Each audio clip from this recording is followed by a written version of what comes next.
ओम नमो भगवते वासुदेवाय. सार्थ सुबोध ज्ञानेश्वरी. लेखन आणि वाचन सौ मनीषा भास्कर अभ्यंकर, महाराष्ट्र, मिरज 416410. अध्याय 3. कर्मयोग. ज्ञान कामक्रोधाने आच्छादलेलं आहे. गीतेचे श्लोक आहेत 38 आणि 39 आणि ज्ञानेश्वरीचे ओवी आहेत 260 ते 265. मागच्या 3 भागात आपण ज्ञानदेवानी कामक्रोध या वैर्यांना मानवी रूपात प्रस्तुत करून ते मनुष्याचा कसा घात करतात ते पाहिले. आता भगवंत सांगत आहेत की ज्ञान हे नेहमी कामक्रोधाने आच्छादित झालेले असते. श्लोक 38. धूमेनाव्रियते वह्निर्यथा दर्शो मलेन च यथोल्बेनावृतो गर्भस्तथा तेनेदमावृतम्.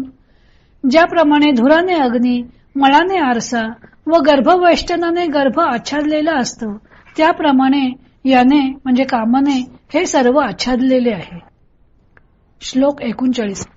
आवृतम ज्ञानमेतेन ज्ञानिनो नित्यवैरिण कामरूपेण कौंतेय दुष्पूरेण नलेन च.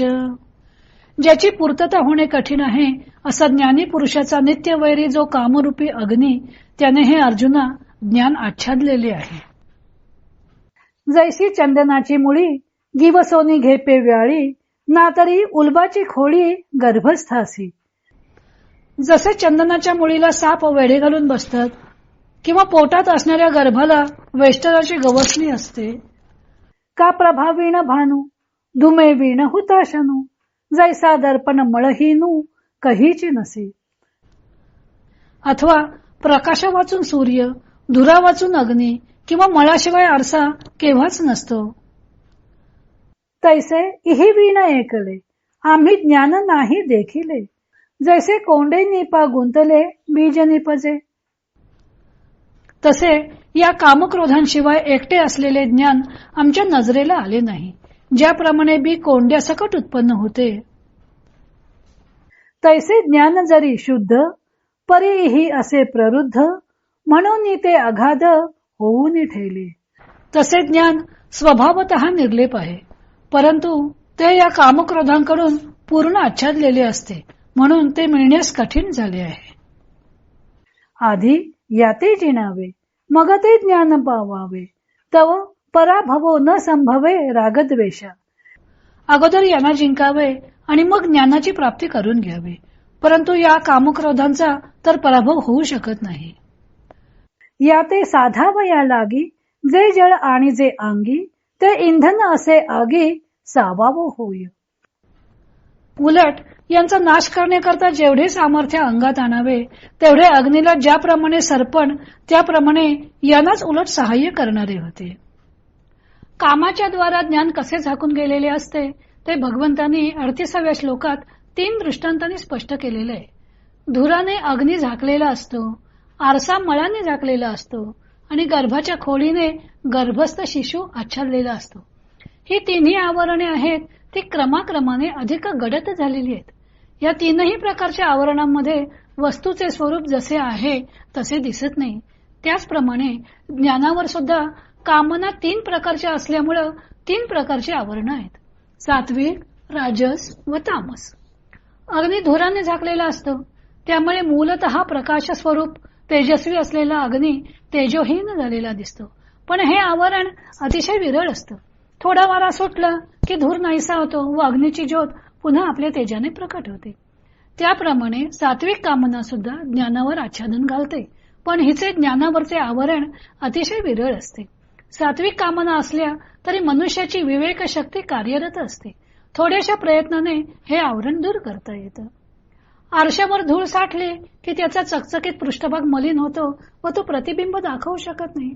नुसत्या फुंकरीने सुद्धा ती धूळ जात नाही. त्यासाठी आरसा कापडानं प्रयत्नपूर्वक पुसला पाहिजे, तरच तो स्वच्छ होईल व प्रतिबिंब दाखवू शकेल. तसे पैसा, प्रसिद्धी, सत्ता वगैरे प्राप्त करण्याची इच्छा म्हणजे या रजोगुणी कामना आहेत. त्या सहज बाजूला करता येणार नाहीत. तेथे जास्त प्रयत्नांची आवश्यकता आहे. गर्भ पोटात आहे व त्यावरही पुन्हा खोलीचे जाड आवरण आहे. हे जाड आवरण दिसत नाही, त्यामुळे ते सहजगत्या दूर करता येणार नाही. त्यासाठी 9 महिने पूर्ण होण्याची वाट पाहावी लागते. त्याचप्रमाणे तामसी वासनांचं जर ज्ञानावर आवरण असेल तर ते ज्ञान पूर्णतः आच्छादित होतं. तामसी कामनामुळे सत्वगुणाचा ऱ्हास होतो, बुद्धी मोहाला बळी पडते, मनुष्य स्वैर उच्छृंखल होतो व स्वतःचा स्वार्थ साधण्यासाठी वेळ प्रसंगी हिंसाचारी सुद्धा होतो. अशा मनुष्याच्या ज्ञानावरचं आवरण थोड्याशा प्रयत्नाने दूर होणं अगदी अशक्य असतं. त्यासाठी तामसी कामनांचा त्याग करून जीवाला सत्वगुणामध्ये संस्थापित करण्यासाठी दीर्घकाळपर्यंत प्रतीक्षा करावी लागेल. अशा प्रकारे कामाने ज्ञान आच्छादित केलेला आहे हा मनुष्याचा नित्य शत्रू आहे. त्याला भगवंतांनी अग्नीची उपमा दिलेली आहे. अग्नीला तृप्त करणे अतिशय अवघड असतं. कितीही इंधन टाका तो वखवखलेलाच असतो. भस्मसात करण्याची त्याची इच्छा कधीच तृप्त होत नाही. अग्नी ज्याप्रमाणे मनुष्याचा दाह करतो, त्याला व्याकुळ करतो, त्याप्रमाणे हा कामाग्नी सुद्धा मनुष्याला व्याकुळ करतो, आंतरिक दाह व संताप निर्माण करतो. कितीही इच्छा पूर्ण करण्याचा प्रयत्न केला तरी त्याच्या इच्छा वाढतच जातात. त्यामुळे तो स्वतः व्याकुळ होतोच, पण दुसऱ्याला सुद्धा संताप देतो. विषयाभिमुख मन सतत नवीन नवीन विषयांची इच्छा करतच राहते. पुनरप्ययनम पुनरपि वर्षम तदपि न मुंचत आशामर्षम. दिवस रात्र महिने अयन वर्ष पुन्हा पुन्हा येतात, पुन्हा पुन्हा जातात, आयुष्य संपत जातं, पण मनुष्य ईर्ष्या, काम, क्रोध वगैरे विकारांचा त्याग करत नाही. अशा परिस्थितीत त्याला ज्ञान कसं होणार? ज्ञानदेवांनी या दृष्टांतामध्ये आणखी भर घातलेली आहे. चंदनाच्या मुळाला साप वेढे घालून बसलेला असला की त्या झाडाप्रत जाणे अशक्य असते. तसेच ज्ञान हे कामक्रोधाने आच्छादलेले आहे. साप विषारी फुटकार टाकतो, त्याप्रमाणे हे कामक्रोध दूर करण्याचा प्रयत्न करावयास गेले की ते विषारी फुटकार टाकतात. म्हणजेच असा प्रयत्न करणाऱ्यास दुरूनच वाटेला लावतात. किंवा बी कोंड्यासकट उत्पन्न होते.